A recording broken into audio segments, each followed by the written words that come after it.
What's up guys, welcome back with me, Rio Gandhi. Hai guys, di video kali ini gue ingin kasih tau kalian, sebenarnya dropshipper itu pakai modal gak sih? Jualan online itu pakai modal gak sih? Banyak banget pertanyaan yang nanya ke gue, bang sebenarnya dropship itu bisa gak tanpa modal? Atau bang dropship itu butuh modal berapa? Atau bang dropshipper itu modalnya berapa sih? Ya intinya, jualan online itu butuh modal berapa?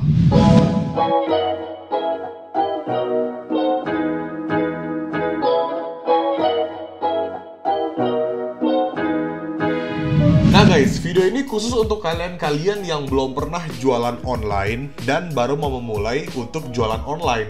Makanya pasti banyak banget yang nonton video ini itu butuh banget gambaran. Sebenarnya jualan online itu butuh modalnya berapa?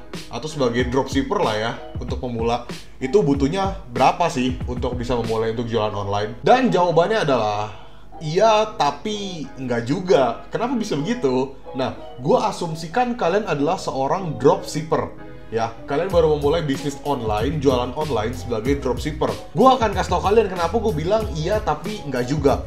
Nah, ketika kalian dropship, gue akan kasih lihat kalian flow-nya. Ketika kalian udah mencoba untuk jualan online sebagai dropshipper, ketika kalian dapat orderan dari customer, terus kalian order produk tersebut yang dibeli customer ke supplier, lalu nanti supplier akan mengirimkan produk tersebut ke tempat kalian atau langsung dikirimkan dari tempat supplier ke alamat customer.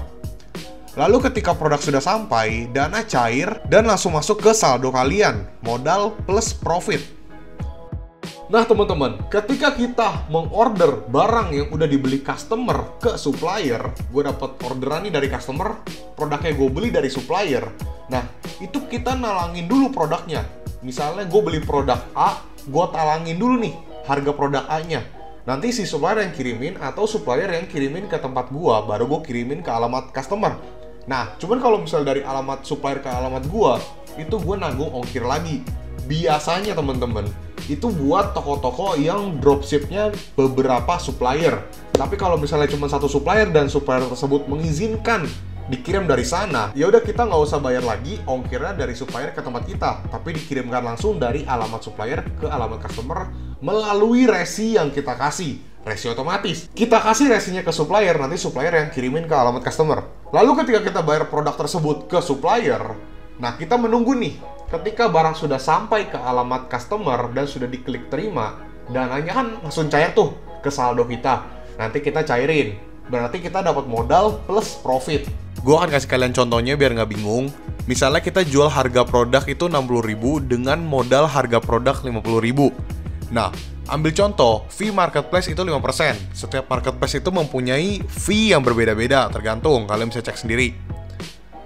Untuk fee marketplace itu berarti harga jual dikali fee marketplace. Berarti 60.000 dikali 5%, berarti fee-nya 3.000. Nah, cara menghitung profit bersih, harga jual dikurang fee marketplace dikurang harga jual.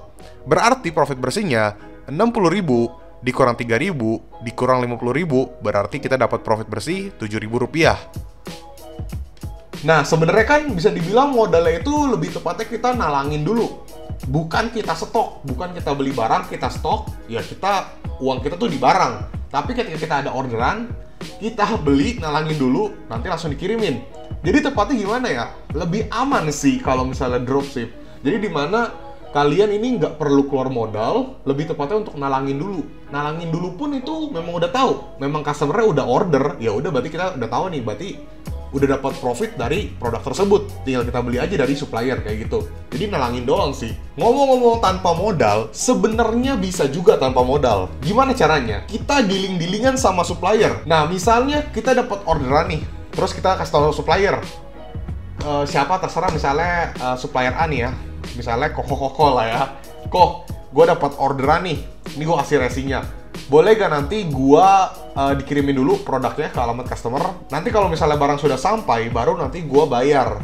Nah, biasanya ini yang udah kenal-kenal aja sih. Karena jarang banget yang bisa begini, karena supplier juga nggak percaya. Takutnya kita kabur, apalagi kita orang baru. bisa-bisa kita kabur kan, nggak ada yang tahu ya teman-teman ya. Nah biasanya kejadian-kejadian seperti ini kayak misalnya supplier kirimin dulu, ketika udah nyampe barangnya ke alamat customer baru kita bayar ke supplier, itu biasanya yang udah kenal, mungkin saudara, mungkin tetangga, atau mungkin teman kalian sendiri yang udah deket, pokoknya kenalan kalian lah. Nah bisa juga kalian dikasih tempo. Kalau dikasih tempo, biasanya kalian ini udah bener-bener bisa dibilang kalian bisa ngelakuin dropship ini udah rutin banget. Jadi kayak setiap hari ada orderan. Mungkin capek ya kalau misalnya kita harus transfer dulu. Nah biasanya supplier juga akan kasih kita tempo, kayak misalnya 1 bulan. Setiap ada orderan kita kasih resinya, nanti dicatat sama si supplier. Kalau misalnya setiap hari kan capek juga tuh teman-teman. Nanti di list sama dia, setiap akhir bulan baru kita bayar ke supplier. Ada juga seperti itu. Jadi dikasih tempo, biasanya 1 minggu, 2 minggu, 3 minggu, sampai 4 minggu atau 1 bulan. Dan ngomongin kalau soal dropship, modal untuk nalangin kalian itu lebih tepatnya berapa sih? Nah, itu sebenarnya disesuaikan dengan harga produk yang kalian jual. Contohnya rata-rata produk kalian yang kalian jual ini di harga 50.000. Kalau menurut gua, itu minimal kalian punya 20 kali lipat harga produk tersebut. Berarti 50 dikali 20 itu berapa? 1 juta. Kenapa gua bilang 20 kali lipat? Jadi kalau misalnya sewaktu-waktu kalian dapat orderan 10, itu kan berarti 50.000 kali 10, 500.000. Nah, kalian masih ada modal lagi nih 500.000 untuk besok harinya. Kalau misalnya besok harinya kalian dapat orderan lagi, ya berarti keluarin modal lagi sambil menunggu orderan yang kemarin itu selesai. Jadi dananya udah langsung masuk. Kayak gitu teman-teman. Paling bagus itu sebenarnya 20-30 kali lipat. Menurut gua ya, tergantung kalian juga. Nah teman-teman, gue juga akan kasih lihat kalian gambarannya supaya bisa lebih detail ya.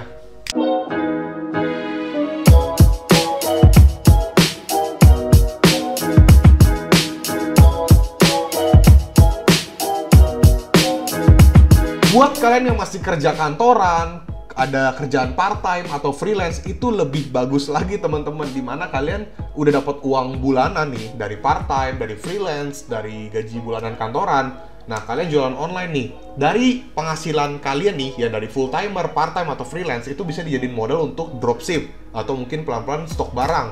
Cuman kalau saran dari gue sih, kalau misalnya kalian tidak terlalu berani orangnya, atau tidak terlalu pintar untuk analisa market, lebih baik kalian mencoba untuk dropship dulu, daripada kalian langsung stok. Oh ya teman-teman, gue juga mau remind ke kalian, gue mau mengingatkan, buat kalian yang mau dropship, tolong cari supplier yang berkompeten, yang bener-bener itu touch langsung ke kalian sebagai dropshipper, mengizinkan kalian untuk resi otomatis, mengizinkan kalian juga untuk dropship produk dia, dibolehin. Nah, kalau misalnya suppliernya emang dari awal udah nggak berkompeten nih, kayak dibalas chat aja lama, proses orderan lama, barangnya sering kosong, lebih baik kalian ganti supplier. Gitu teman-teman. Kecuali ya teman-teman, kalian ini terlalu banyak nanya. Kalau misalnya kalian terlalu banyak nanya juga, supplier risih sih, karena kan yang mau ngecek kan nggak cuma kalian ya, banyak banget yang mau jadi dropshippernya, banyak banget yang mau jualin produk si supplier tersebut. Kalau misalnya kalian terlalu bertele-tele, terlalu baik tanya, ya supplier juga malas teman-teman balasnya. Lebih baik kalian nanya, boleh dropship nggak? Terus bisa kasih resi otomatis nggak? Kalau misalnya bisa, ya udah kalian langsung mulai aja jualan. Sebenarnya basically kalau misalnya kalian tahu toko tersebut bisa resi otomatis, ya udah kalian jualin aja produknya, karena itu lebih gampang teman-teman. Jadi nggak usah terlalu bertanya.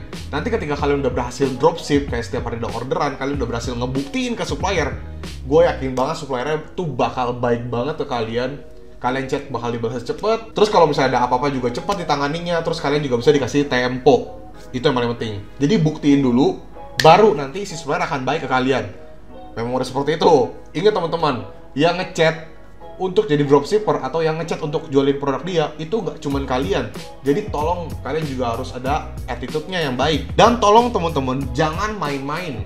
Kalau misalnya kalian udah memutuskan untuk dropship produk dia dan udah izin dan dibolehin, itu jangan main-main. Banyak banget di luar sana itu bingung pengen dropship ke toko tersebut, atau masih banyak banget teman-teman di sini yang belum dapatkan supplier. Ketika kalian dapet, terus kalian main-main, itu sayang banget sih teman-teman menurut gue ya. Jadi jangan main-main, tolong hargai waktunya si supplier tersebut juga, hargai juga dia tuh udah mengizinkan kalian untuk jadi dropshippernya, jangan disia-siain.